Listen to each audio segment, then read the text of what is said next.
अस्सलाम वालेकुम students, how are you all? I hope you are all will be fine. Okay students, grade 9th का आज हमारा last topic है unit number 4 का। ठीक है, हम लोगों ने यूनिट नंबर 4 स्टार्ट किया हुआ है सेल साइकिल। ठीक है, इसमें हम लोगों ने आज माइटोसिस वगैरह मियोसिस वगैरह सारा कुछ पढ़ लिया है, उसके सिग्निफिकेंस पढ़ लिया है, उसमें जो भी एरर्स आ सकते हैं वो सारे भी हम लोगों ने डिस्कस कर लिए।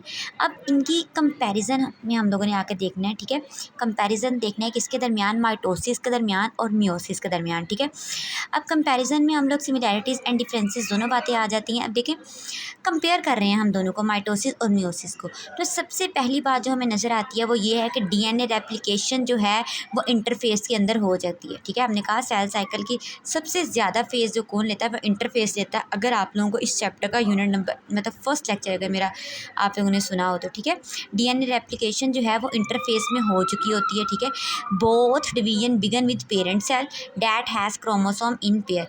ज़ाहिर सी बात है हर डिवीजन पेरेंट सेल से ही स्टार्ट होती है और देन फर्दर उसमें डॉटर सेल्स बन रहे होते हैं। ठीक है, in both division chromosome condense. ठीक है, ये हम लोगों ने बार बार पढ़ी है कि chromosome condense to form a chromatin.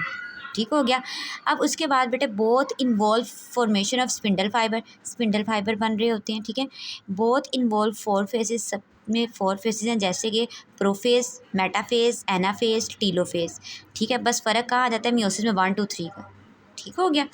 अब बेटे in both division sister chromatid separate, दोनों डिवीजन में सिस्टर क्रोमेटिड सेपरेट होते ही होते हैं और दोनों डिवीजन के आखिर में टीलोफेज में क्या होता है, साइटोकाइनेसिस का होना लाजमी होता है।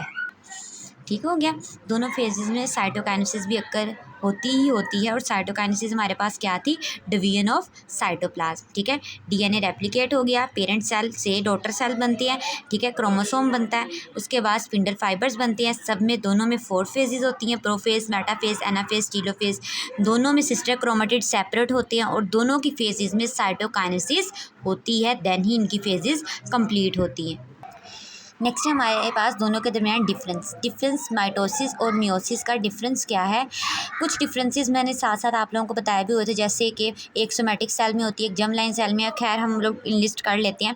सबसे पहले बेटे जो माइटोसिस होती है इसके अंदर क्या प्रोड्यूस होते हैं, 2 डॉटर सेल बनते हैं, जबकि मियोसिस के अंदर 4 हैप्लॉइड सेल बनते हैं। ठीक है, अब सेकेंड नंबर पर जो है माइटोसिस है हमारे पास, इसमें क्या होता है, number of chromosome remain same, number of chromosome same रहते हैं, ये मैंने आप लोगों को बात बताई हुई है।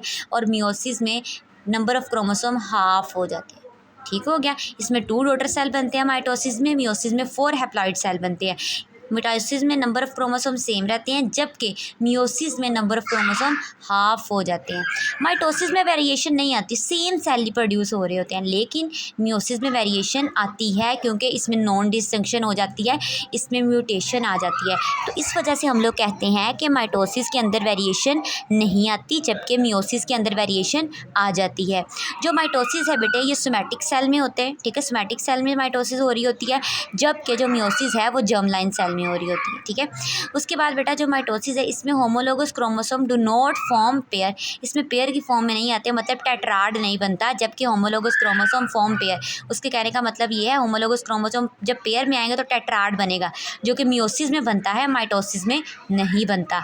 माइटोसिस में क्रॉसिंग ओवर नहीं होती, जबकि मियोसिस में क्रॉसिंग ओवर होती है।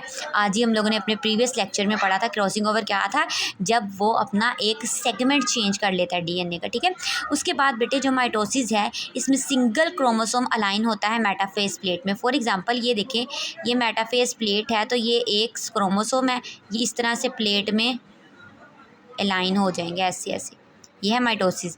लेकिन बेटे जब मियोसिस की मेटाफेज प्लेट बनती है तो इसमें हमारे पास कितने पेयर आ जाएंगे, ऐसे 2 बात समझ में आ रही है। होमोलोगस क्रोमोसोम है ना, ये मैंने पिछले प्रीवियस लेक्चर में बताया था। ये मेटाफेज प्लेट है किसकी, मियोसिस की, और ये मेटाफेज प्लेट्स है माइटोसिस की। ठीक है, माइटोसिस में सिंगल क्रोमोसोम आता है इक्वेटर पे, जबकि मियोसिस में पेयर की फॉर्म में आ जाता है। क्लियर। उसके बाद बेटे जो माइटोसिस है ये किधर करवाई जाती है, आप लोगों को सिग्निफिकेंस याद हो जिसमें हमने ग्रोथ करवाई थी, रिप्लेसमेंट करवाई थी, वो सारे का सारा। तो जो माइटोसिस है occur for growth, development and maintenance of multi cellular organism, जबकि इसके ऑपोजिट पे जो हमारे पास मियोसिस होती है ये अक्कर होती है जर्म लाइन सेल में, तो मैंने बताया था सेक्सुअल रिप्रोडक्शन में इन्वॉल्व होती है। ठीक है, तो मियोसिस क्या करती है, occur for producing gametes in animals and spore in plant, ठीक है।